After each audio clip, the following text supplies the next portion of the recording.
आज अधिवेशन का पहला दिन है और उद्घाटन सत्र के बाद ये हमारा आदिवासी और किसानों का सम्मिलित सत्र है। इस सम्मिलित सत्र के लिए जो विषय चर्चा करने के लिए रखे गए हैं वो विषय है भारत में जड़ मूल से रहने वाले आदिवासियों के गांवों को आज़ादी के 75 वर्षों के बाद भी राजस्व गांव घोषित न करना शासक जातियों का आदिवासियों के साथ भयानक षड्यंत्र है, एक गंभीर चर्चा। दूसरा विषय है किसानों की फसल का न्यूनतम समर्थन मूल्य यानी एमएसपी गारंटी कानून लोकसभा और राज्यसभा में पारित करके लागू करने से ही किसानों की समस्याओं का समाधान होकर किसान सम्मानपूर्वक जीवन जी सकता है, एक गंभीर चर्चा। ये दो विषय चर्चा करने के लिए रखे गए हैं। दोनों विषयों पर किसान प्रतिनिधियों के द्वारा, आदिवासियों के प्रतिनिधियों के द्वारा अपनी बातें काफी विस्तार से आप लोगों के सामने रखी गई है। मैं कंक्लूडिंग में समापन करने के लिए आपके बीच में उपस्थित हूं, तो कुछ बातें मैं आप लोगों के सामने रखना चाहता हूं, कुछ बात समझाना चाहता हूं। पहली तो महत्वपूर्ण बात यह है कि यहां बैठे हुए जो डेलीगेट साथी है,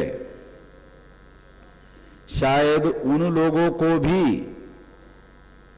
राजस्व ग्राम जो शब्द प्रयोग है ये उनके लिए भी शायद नई बात हो सकती है। हो सकता है कुछ लोगों को इसकी जानकारी हो और हो सकता है कुछ लोगों को इसकी जानकारी ना हो। तो इसे राजस्व ग्राम की बात को समझना बहुत जरूरी है। आज हमारे देश में आजादी हासिल होने के बाद, सो कॉल्ड तथाकथित आजादी हासिल करने के बाद, इस देश में दो प्रकार के विलेज है। एक राजस्व विलेज है, यानी राजस्व ग्राम है, इसको अंग्रेजी में रेवेन्यू विलेज कहते हैं। तो रेवेन्यू विलेज का मतलब ये है कि वहां जो जमीन है उस जमीन पर जो टैक्स लगाया जाता है उसे हिंदी में राजस्व कहते हैं, अंग्रेजी में रेवेन्यू कहते हैं। तो अंग्रेजों के समय में जो जिले का जिलाधिकारी है, जो आज के तारीख में बहुत शक्तिशाली पोस्ट है जिलाधिकारी, वो जिलाधिकारी रेवन्यू कलेक्ट करने वाला अधिकारी था और रेवन्यू कलेक्ट करने के लिए वो जमीन पर टैक्स लगाते थे और वो टैक्स सारे देश भर में वसूल करके सरकार के कोष में जमा करते थे। क्योंकि भारत कोई इंडस्ट्रियल स्टेट नहीं था, भारत कोई औद्योगिक देश नहीं था जैसे यूरोपियन देश है। वहां पर इंडस्ट्रियल रेवोल्यूशन हुआ है और वहां का सारा समाज खेती पर निर्भर नहीं है।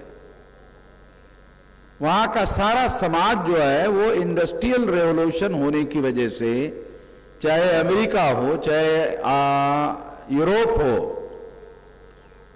ये सारे देश इंडस्ट्रियल रेवोल्यूशन हुए देश है। यानी वहां की सोसाइटी ये लगभग अर्बनाइज है और खेती पर निर्भर नहीं है। ये सारी की सारी सोसाइटी जो है इंडस्ट्रियल रेवोल्यूशन की वजह से वहां इंडस्ट्री पर निर्भर है, तो वहां उतना जो जमीन पर टैक्स लगाकर टैक्स वसूल करने से बहुत ज्यादा टैक्स नहीं आता है। मगर इंडिया जो था, जो अंग्रेज जब आए थे, उस समय इंडिया जो था वो गांवों का देश था और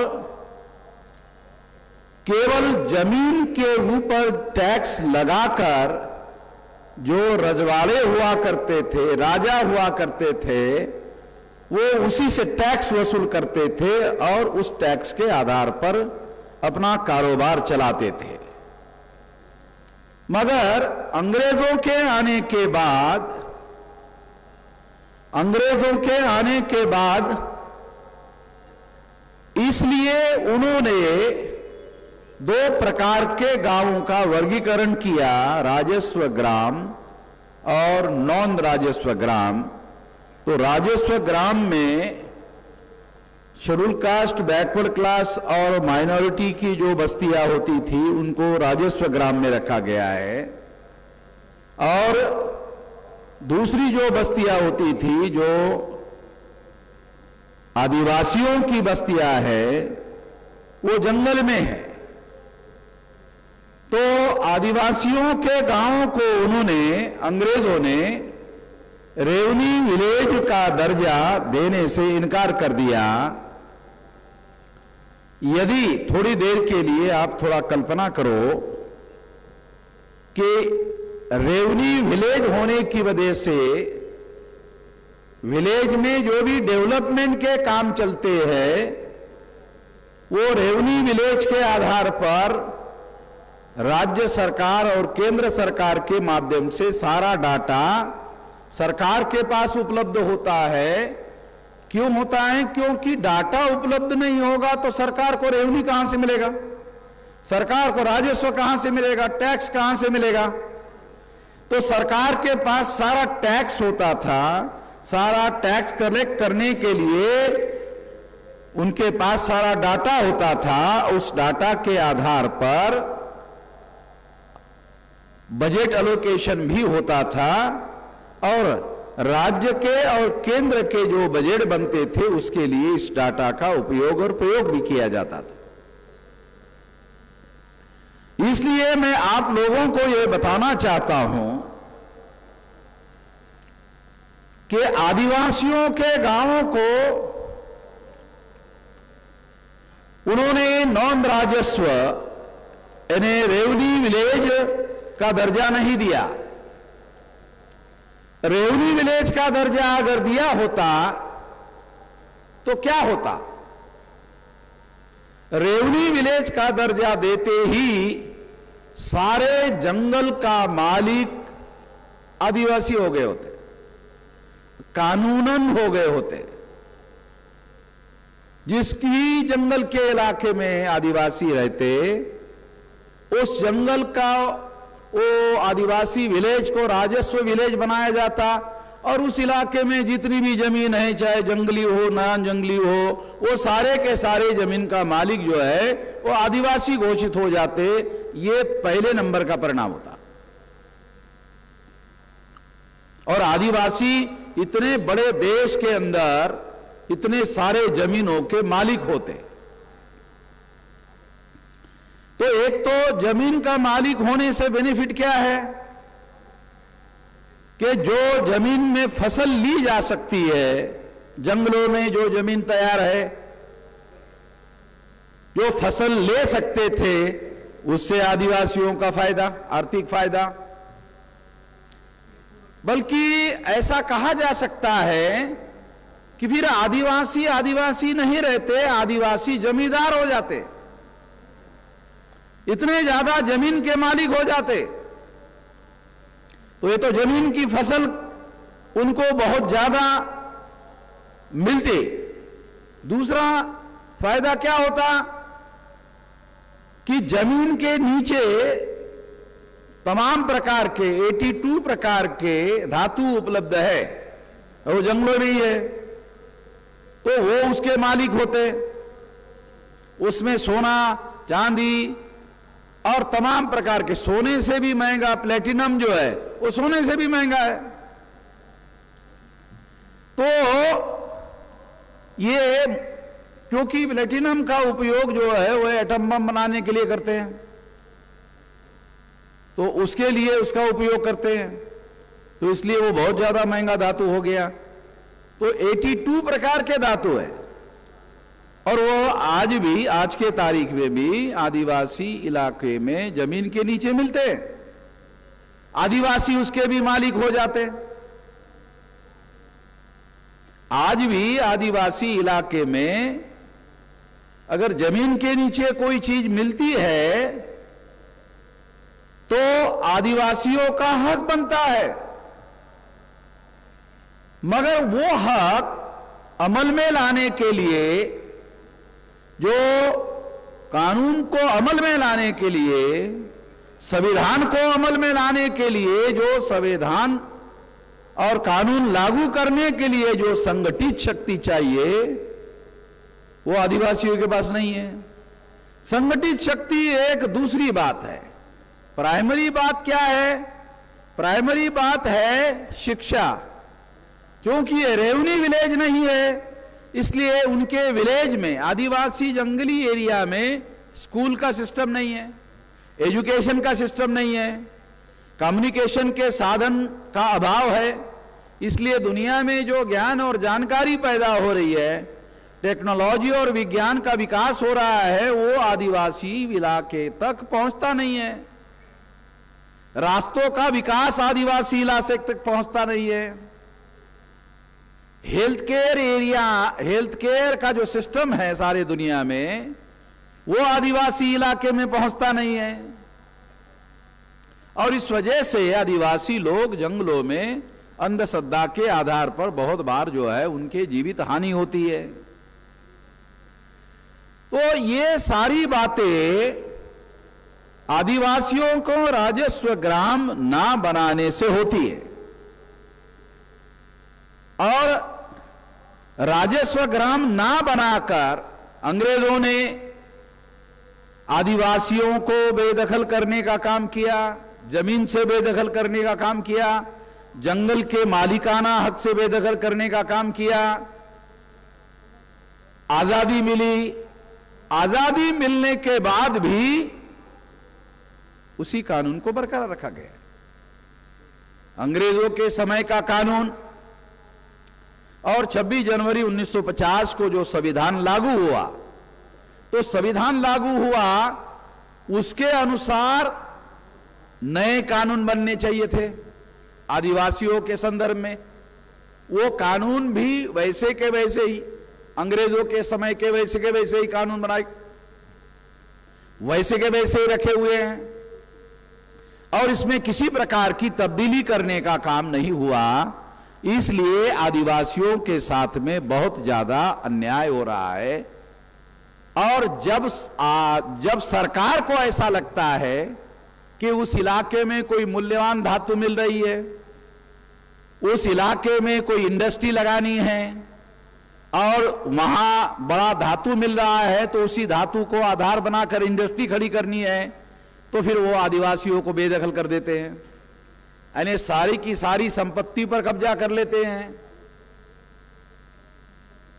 तो ये सारी बातें राजस्व ग्राम के अभाव की वजह से हो रही है। अंग्रेजों ने भी यही किया, और आजादी हासिल होने के बाद भी, आजादी मिलने के बाद भी यही हुआ। तो इससे यह बात प्रमाणित हो जाती है कि 15 अगस्त 47 की आजादी आदिवासियों को मिली हुई आजादी नहीं है। 15 अगस्त 47 को मिली हुई आजादी ये आदिवासियों को मिली हुई आजादी नहीं है, तो तमाम मूल निवासियों को मिली हुई आजादी नहीं है। मगर पर्टिकुलर संदर्भ में मैं बता रहा हूं कि आदिवासियों को मिली हुई इस संदर्भ में मैं आपको बता रहा हूं कि आजादी का कोई मतलब नहीं रहा। नहीं तो भारत के संविधान ने जो अधिकार आदिवासियों को बहाल किए, उस हिसाब से उस पर अमल करने के लिए कानून बनाए जाने चाहिए और कानून बनाकर उसको अमल करना चाहिए था, मगर ऐसा हुआ नहीं। और इस वजह से आदिवासियों को आज भी जंगलों में जहां वो रहते हैं उनका किसी प्रकार का कोई मालिकाना हक उनके पास ना होने की वजह से, क्योंकि आज भी वो रेवेन्यू विलेज नहीं है, आज भी वो राजस्व विलेज नहीं है, और इस हिसाब से वो इनडायरेक्टली भारत सरकार ये कहती है कि ये आदिवासियों ने इस जमीन पर इंक्रोचमेंट किया हुआ है, ऐसा ही वो मानकर चल रहे हैं।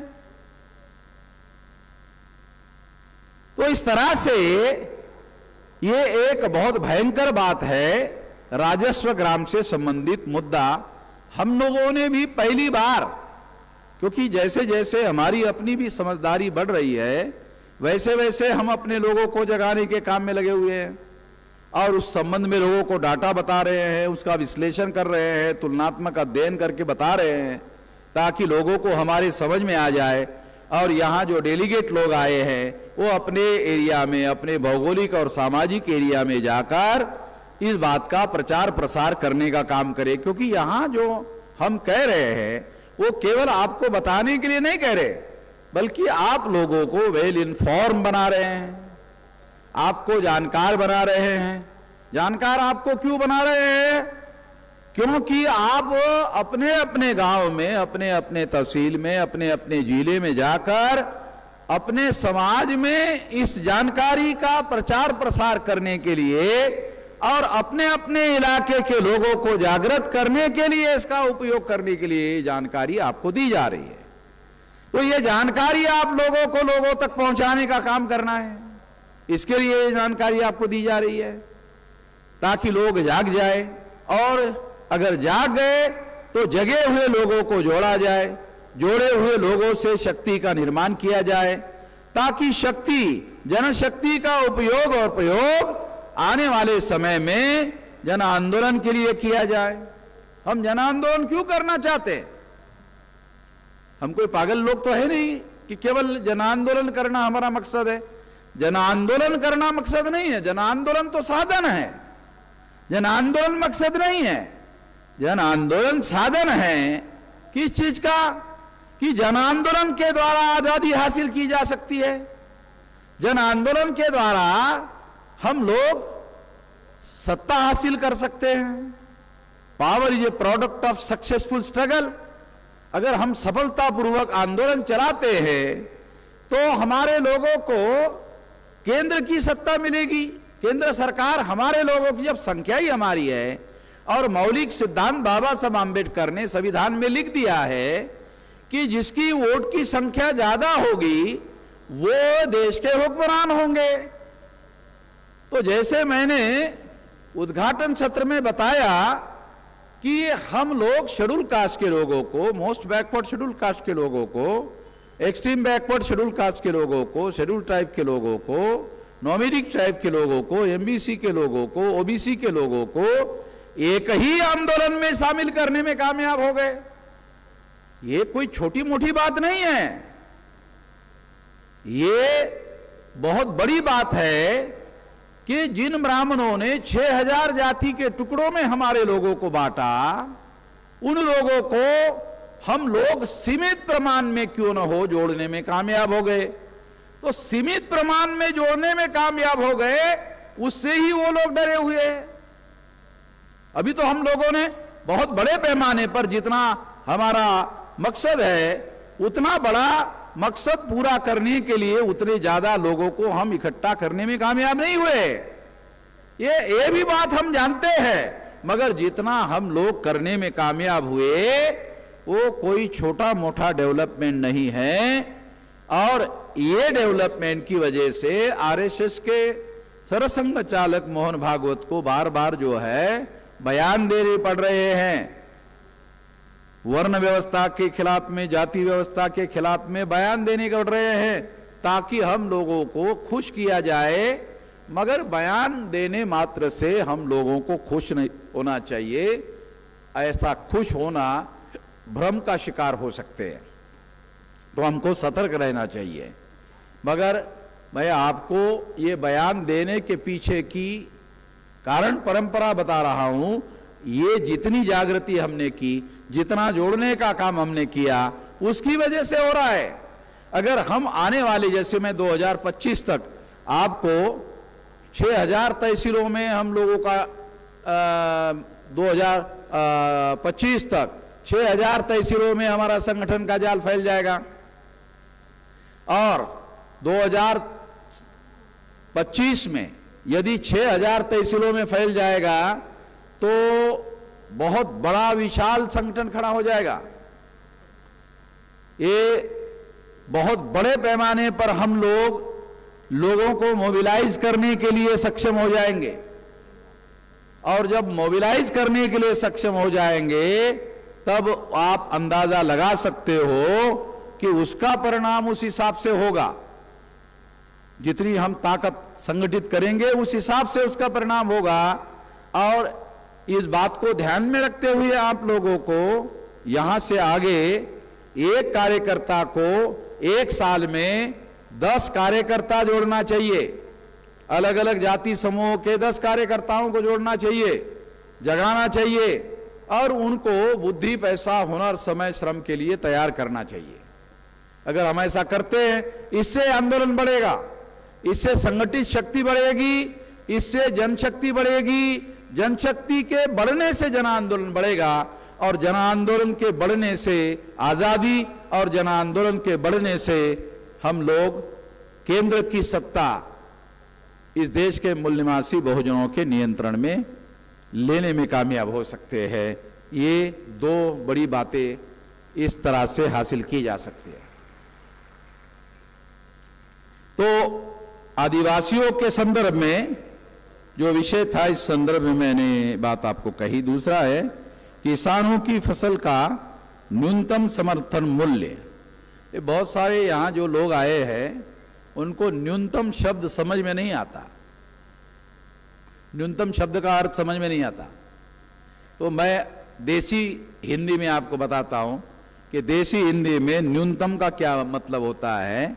तो देसी हिंदी में न्यूनतम का मतलब होता है कम से कम, कम से कम। आ गया समझ में? कम से कम, न्यूनतम का मतलब है कम से कम, अधिक से अधिक नहीं, कम से कम। कम से कम किसान का क्या कहना, अरे कम से कम इतना तो दो भाई। किसान क्या बोल रहा है, अरे कम से कम इतना तो दो भाई।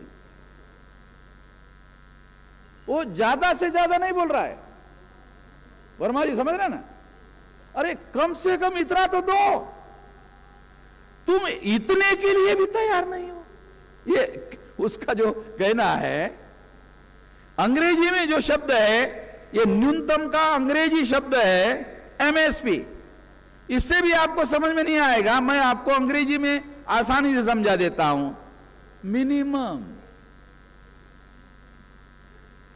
एमएसपी का मतलब है मिनिमम। दूसरा शब्द है मैक्सिमम। नहीं, मैक्सिमम नहीं चाहिए, मिनिमम। किसान क्या बोल रहे हैं, अरे हमको मिनिमम चाहिए भाई, ये हमारा जो रेट है ये मिनिमम है, और हम आपको मैक्सिमम मांग नहीं रहे, हम आपको मिनिमम मांग रहे। मिनिमम देने के लिए भी तैयार नहीं है।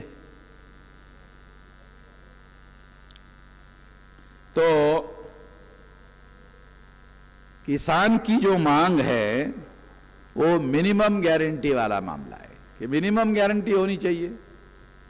मगर मिनिमम गारंटी के लिए भी इस देश में सरकार कानून बनाकर देने के लिए तैयार नहीं है। तो कानून किसानों को मूर्ख कैसे बनाती है?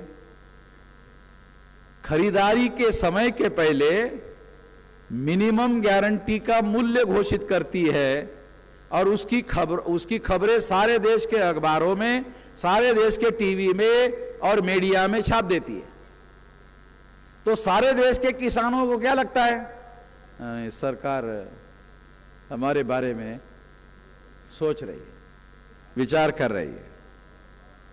और वो मिनिमम आंकड़ा घोषित करने के बाद मार्केट के ऊपर छोड़ देती है कि मार्केट वाले जो है उसको 2040 या 2060 में खरीद ले। ये है ना वर्मा जी, 2040 का रेट या 2060 के रेट में खरीद ले।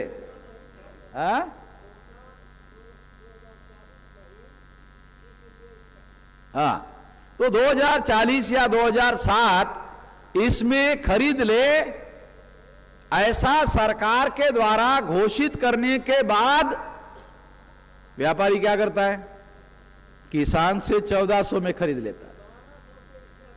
चलो, ये अभी वर्मा जी क्योंकि हमारे ओरिजिनल प्रतिनिधि ये है। अभी मेरा बाप किसान था, अभी मैंने भी खेती में हल चलाया। जब से मैं सेंट्रल गवर्नमेंट का नौकरी किया तो तब से मैं किसान नहीं रहा।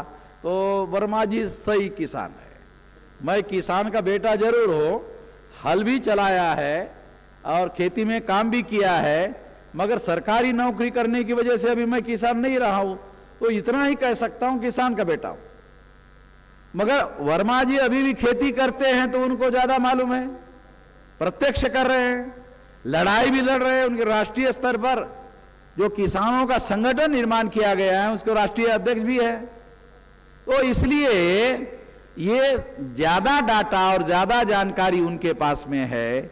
मगर मैं आप लोगों को क्या कहना चाहता हूं कि सरकार की जो पॉलिसी है वो समझा रहा हूं। मैं बुनियादी बात क्या कहना चाहता हूं, जब सरकार ने 2040 और 2060 का रेट घोषित किया तो व्यापारी 1400 या 1200 में खरीद ही कैसे सकते, ये मेरा कहना है। कानून सरकार ने बनाया, मगर कानून गारंटी का कानून नहीं बनाया। तो सरकार ने जब घोषित किया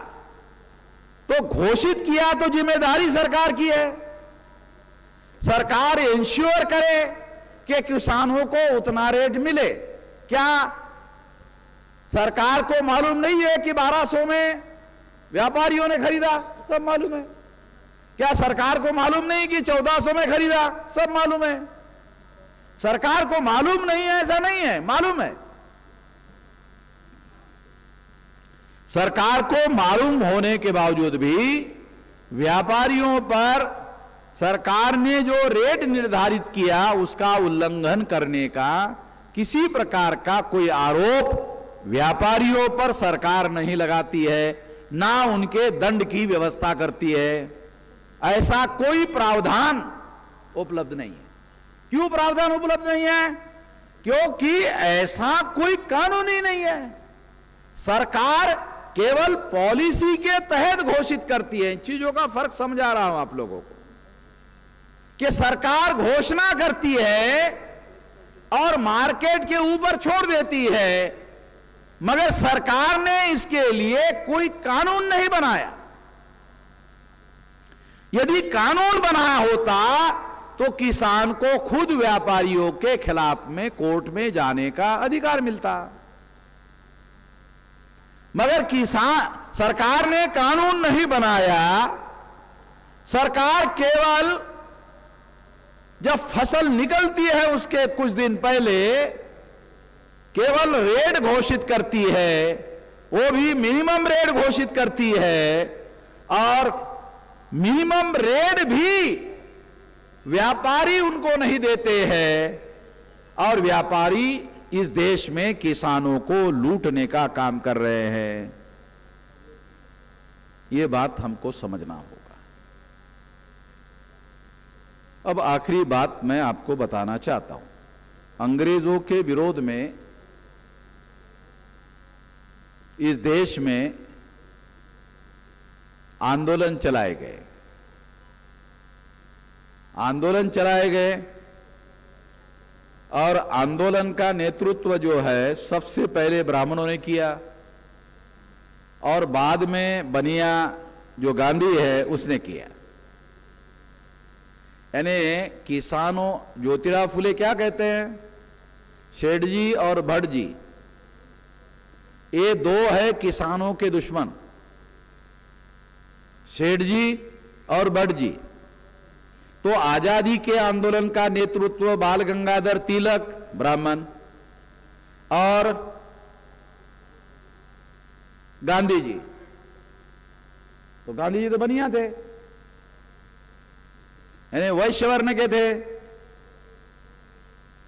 पहले के प्राचीन काल में क्या होता था कि ब्राह्मण अपना वर्चस्व स्थापित करने के लिए क्षत्रियों को 2 नंबर में इस्तेमाल करता था,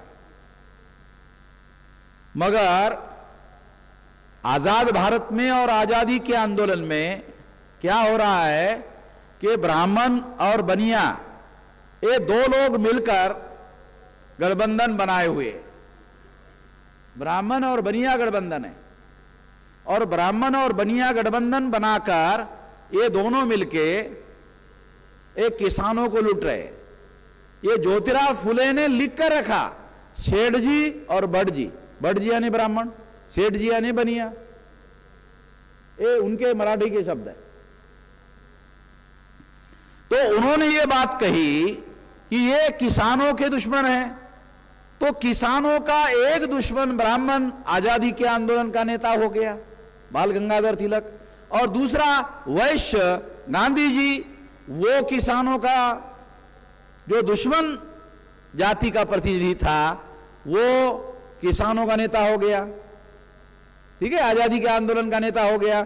और ये इन लोगों को कहा, किसानों को कहा हम आजादी देंगे, और सबसे पहले सरदार वल्लभ भाई पटेल को अपने साथ में लेकर ये विश्वास पैदा किया कि किसानों को हम लोग आजादी देंगे। मगर आजाद भारत में ब्राह्मण बनिया लोगों ने गठबंधन बनाया, क्योंकि जमाना गठबंधन का है। तो समाजी लेवल पर ब्राह्मणों ने पहले अकेले वर्चस्व स्थापित करते थे, मगर ब्राह्मणों ने अभी क्या किया कि ब्राह्मणों का वर्चस्व स्थापित करने के लिए उन्होंने बनिया के साथ गठबंधन किया। पहले राजपाट पर कब्जा करने के लिए तलवार चलाना जरूरी होता था, मगर आधुनिक समय में बड़ा संगठन चलाना और मीडिया को मैनेजमेंट करना, इसके लिए पैसे की बहुत ज्यादा जरूरत है। तो इसलिए जब परिस्थितियां बदली तो क्षत्रियों को ब्राह्मणों ने छोड़ दिया और आजादी के आंदोलन में बनिया को साथ में लिया, तो ब्राह्मण बनिया गठबंधन हो गया। क्योंकि पैसा बहुत बड़े पैमाने पर लगता है। 2014 के चुनाव में बीजेपी ने 30,000 करोड़ रुपया खर्चा किया।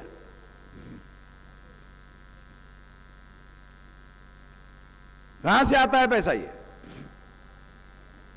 30,000 करोड़ रुपया कहां से आता है? तो बीजेपी के पास ये जो पैसा है, ये पैसा उद्योगपतियों से, व्यापारियों से, उनके जो काम करवाए जाते हैं उनके बदले में ये सारा का सारा पैसा आता है। और इस पैसे का उपयोग करके वो लोग बहुत बड़े पैमाने पर पैसा इकट्ठा करते हैं और बनिया उनको पैसा देते हैं। आज 2% संख्या है बनिया की भारत में, मगर 2% लोगों का भारत के 90% व्यापार पर कब्जा है। 90% व्यापार पर कब्जा है और 30 लाख करोड़ रुपए का मराठी में उसको उलाढाल बोलते हैं, यानी चलन होता है 30 लाख करोड़ रुपए का। ये सारा चलन बल जो होता है 30 लाख करोड़ रुपए के रुपयों पर ये वैश्य वर्ण खेलता रहता है। उनके पास रहता है ये सारा पैसा, उनके पास आता है, उनसे जाता है, फिर उनके पास आता है, फिर जाता है, यानी उनके पास ही रहता है। तो इससे अंदाजा लगाया जा सकता है कि देश में जो 2% लोग हैं, इस कितने भयंकर संपत्ति पर उनका कब्जा है। और इसी से जो ब्लैक मनी तैयार होता है, इसी से जो काला धन पैदा होता है, वो काला धन का उपयोग चुनाव में अल्पसंख्यक लोगों की सत्ता बहुसंख्याक लोगों पर स्थापित करने के लिए की जाती है। ये सारा हो रहा है। इसके बारे में इस देश के किसानों को जगाना जरूरी है। मान लो कि ये ब्राह्मण बनिया गठबंधन कांग्रेस ने बनाया, यानी गांधी जी ने बनाया, एक कांग्रेस ने बनाया, गांधी जी ने बनाया कांग्रेस के द्वारा। बीजेपी ने कहा बीजेपी का भी वही है, बीजेपी का भी वही है, ये ब्राह्मण बनिया गठबंधन है। ये आरएसएस बनाया ब्राह्मणों ने, भाजपा बनाया ब्राह्मणों ने, और उसको काला धन के द्वारा पैसा दिया जाता है बनिया के द्वारा। मगर ब्राह्मण और बनिया 3-3.5% ब्राह्मण और 4-4.5% बनिया, इतने वोटों के आधार पर सरकार नहीं बना सकते। तो ये जो बहुसंख्याक वर्ग है, इन बहुसंख्याक वर्ग के वोटों को खरीदने के लिए काला पैसा यूज किया जाता है, मीडिया मैनेजमेंट पर ये काला धन इस्तेमाल किया जाता है, चुनाव में प्रोपेगेंडा करने के लिए काला धन इस्तेमाल किया जाता है। दुनिया में ये माना जाता है कि भारत में चुनाव में जितना काला धन इस्तेमाल किया जाता है, उतना काला धन दुनिया में कहीं पर भी नहीं होता। काला धन ही भारत में सफेद करने का सबसे बड़ा जरिया है चुनाव। चुनाव में काला धन सफेद होता है। काला धन जो सफेद होता है वो चुनाव में होता है। चुनाव में इस पैसे का सबसे ज्यादा उपयोग किया जाता है और व्यवहार में उस पैसे को लाया जाता है। कांग्रेस इसका विरोध नहीं कर सकती। आज बीजेपी इस काम को कर रही है, कल कांग्रेस ने इसी काम को किया। तो कांग्रेस और बीजेपी, बीजेपी और कांग्रेस, ये दोनों लोगों ने यही काम किया। तो इसलिए कांग्रेस ये सोचती है कि आज बीजेपी के लोग सत्ता में हैं तो बीजेपी के लोग ये कर रहे हैं, कल हम सत्ता में तो हमने किया, भविष्य में हम सत्ता में आएंगे तो हमको भी यही करना होगा, यही नहीं करेंगे तो हमारा वर्चस्व नहीं बना रहेगा। इस तरीके से ये सारा का सारा कार्यक्रम चल रहा है। हम लोगों को ये ध्यान रखना है कि ये जो काला धन पैदा करने वाले लोग ही देश पर राज कर रहे हैं। काला धन जो है संचालित हो रहा है देश की सत्ता पर काबिज होने के लिए। तो हम लोगों को इस देश की बहुसंख्याक प्रजा को संगठित शक्ति के रूप में संगठित करना होगा और जगाना होगा। यह ध्यान रखो कि वाम से पढ़े लिखे लोगों का संगठन है तो एक कितने लोग हैं सारे देश भर में? Schedule caste, schedule tribe, backward class, minority के कितने लोग हैं? 2-4% लोग हैं। 2-4% ज्यादा नहीं है। ये 2-4% लोग पढ़े लिखे लोग हैं। उस 2-4% को अगर हम 100 मानक आंकड़ा माना जाए तो उसमें 4-5% लोग हमको सहयोग कर रहे हैं। 100% पढ़े लिखे लोग, SC, ST, OBC, माइनॉरिटी के लोग हमको सहयोग थोड़ी कर रहे हैं। जितने पढ़े लिखे लोग हैं उसको अगर 100 का मानक आंकड़ा माना जाए, उसका 4-5% लोग हमको सहयोग कर रहे हैं, ज्यादा नहीं कर रहे। तो उससे चुनाव प्रणाली में कोई बहुत बड़ा बदलाव उनके संख्या के बल पर नहीं लाया जा सकता, मगर उनके पास बुद्धि, पैसा, हुनर, समय, श्रम के जो साधन हैं वो बहुत मूल्यवान है। और इसका उपयोग करके large scale crowd, large scale majority crowd, उसको जगाना, उसको संगठित करना और संगठित शक्ति का उपयोग और प्रयोग राजनीतिक सत्ता में या समाज में बदलाव करने के लिए करना। ये ध्यान रखो, इसको समझो। इसको समझकर समाज में लार्ज स्केल जो क्राउड है, लार्ज स्केल जो संख्या है हमारी, उसको जगाओ, उसको जोड़ो। केवल पढ़े लिखे लोगों के जोड़ने से नहीं होगा। पढ़े लिखे लोगों की जरूरत है। पढ़े लिखे लोग हमको नेतृत्व करने के लिए चाहिए। कैडराइजेशन के लिए चाहिए, जगाने के लिए चाहिए, रिसोर्सेज के लिए चाहिए, आवश्यक है, मगर केवल इतने भर के लोगों से यह काम होने वाला नहीं है। इसलिए हम लोगों को करोड़ों में जो संख्या हमारी है उसको जगाने का मामला है।